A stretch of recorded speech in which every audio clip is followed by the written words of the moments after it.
Okay, good morning, students. Today concept is geological timetable. This timetable mostly shows what are the organisms, what are the living organisms are mostly present in which area. Paleozoic or Mesozoic or Cenozoic, anything is there. That's the way you got to find out. So now you pass on to that topic, geological timetable. The duration of the Earth history has been divided into eras that include the Paleozoic, Mesozoic, and Cenozoic. There are three components in eras: Paleozoic, Mesozoic, and Cenozoic. Recent eras are further again it will divided into periods which are split into epochs. The geological time scale, which the duration of eras and periods with the dominant forms of life, mostly shown in table 6.1. You can see the Paleozoic era is characterized by an abundance of fossils of marine invertebrates. So, in a Paleozoic era, fossils and marine invertebrates are mostly present. Towards the latter half, other vertebrates, marine and terrestrial, except birds and mammals, appeared here. The six periods of Paleozoic era, in order from oldest to the youngest one, are Cambrian, age of invertebrates are present.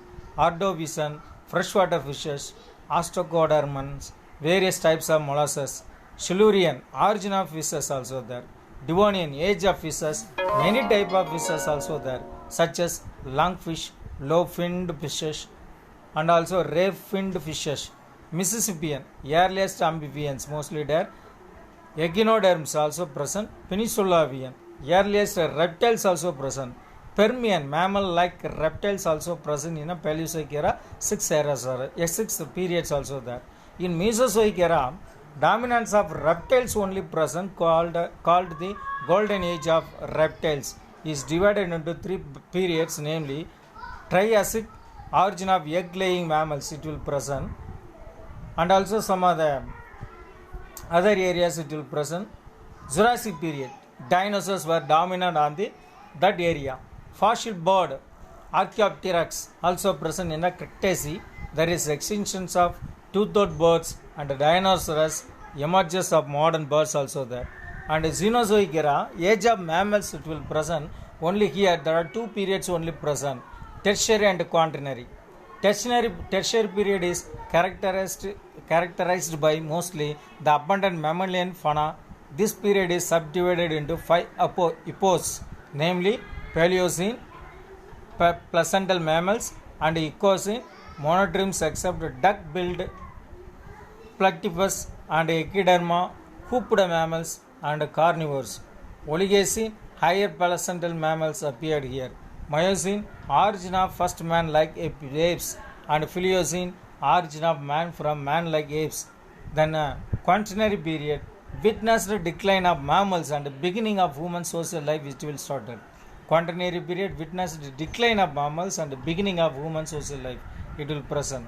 Okay, in this area, in a timetable you can see what are the areas it will present in a Jurassic period, Cretaceous periods, or Tertiary period, Quaternary period, or anything is there. You can see one by one. Years of million, 1, 6, 10, 15, and 20, and 100. Cenozoic period, Quaternary. Region Holocene, Pleistocene, Paleocene, Miocene, Oligocene, Exocene, and Paleozoic. Here the age of mammals, age of human beings, age of human evolution, mammals and birds also there. Angiosperm and monocotyledon. Age of angiosperm, dicotyledon also there. And the second one is Cretaceous. Here there is a Jurassic period also there. Tertiary period is also there. Golden Age of reptiles, rise of dinosaurs also there. Here the plants, spinopstrates, ginkgoids, needles, dicotyledons, herbaceous, lycopods, ferns, coniferous, and cycads also present. In a Permian region, Permian zone, mammal-like reptiles also present, and Peninsular region, Carboniferous, Peninsular region, Mississippian region, earliest reptiles, earliest amphibians, and abundant echinoderms also present. Arborescens, lycopods, seed ferns, and bracts also there. Then Devonian, age of fishes, progymnosperms also there. Silurian, airless fishes and land invertebrates. Chosterophyllum, and also Ordovician, dominance of invertebrates, appearance of first and large land plants, Cambrian, fossil invertebrates, origin of algae. Then upper and middle and lower, there is multicellular organism also there, appearance of eukaryotes and planktons, prokaryotes also present.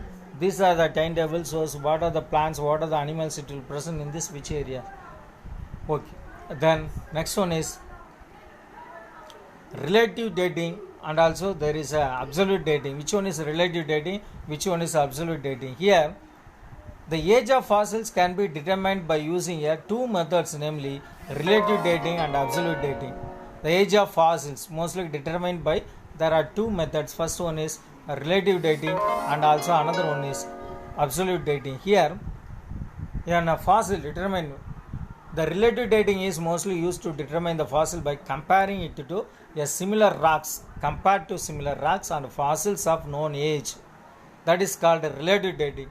And absolute dating is mostly used to determine the precise age of a fossil by using radiometric dating to measure the decay of isotopes.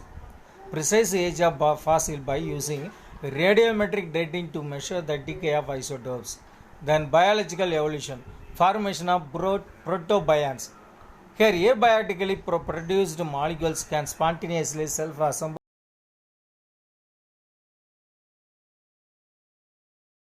environment different from other surroundings. Scientists call their species and protobions.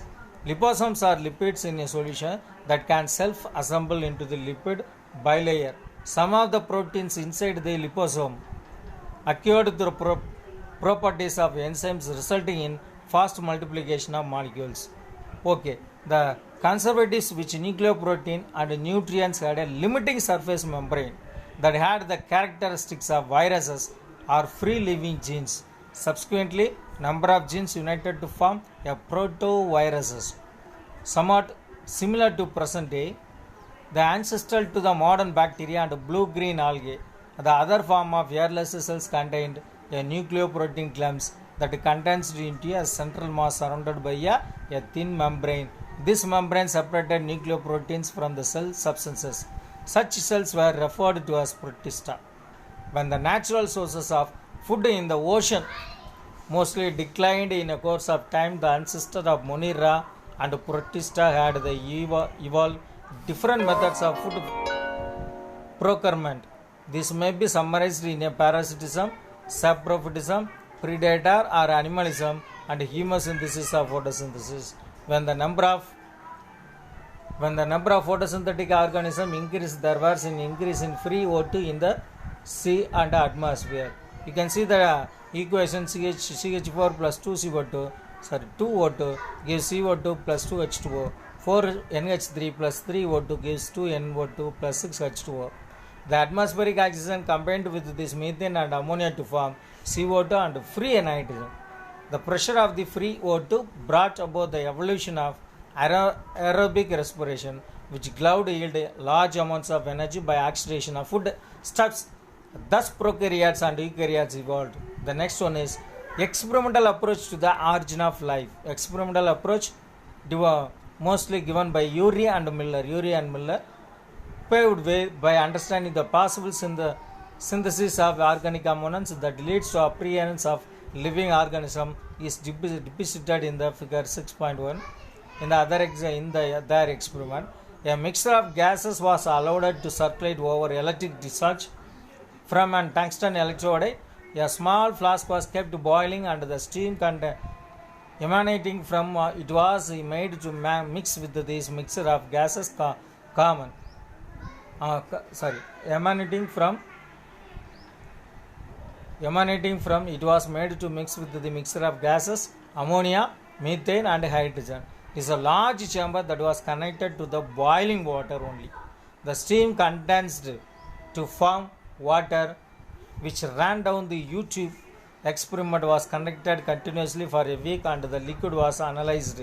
Glycine, alanine and beta-alanine and aspartic acids were identified in this bigger.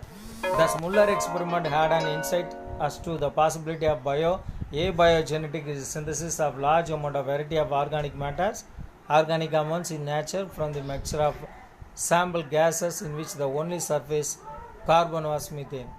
Later in similar experiment, formation of all types of amino acids and nitrogen bases were noticed. Here you can see the diagram. Here there is a boiled water, there is a boiling water is there. You can boil the water, then it will present in this a bulk, a cube like structure, a globe like structure, then it will condensed, then it will go for the collecting tube. Here there is alanine, valine, steroids, some of the steroids also present in this region. There is tungsten electrode, a spark discharge also present. There is flask, the gases mixture also present. Water out container, gold water is there.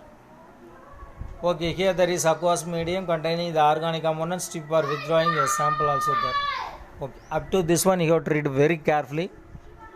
Thank you students, thank you Undal. Next class we will see the next topic. Okay.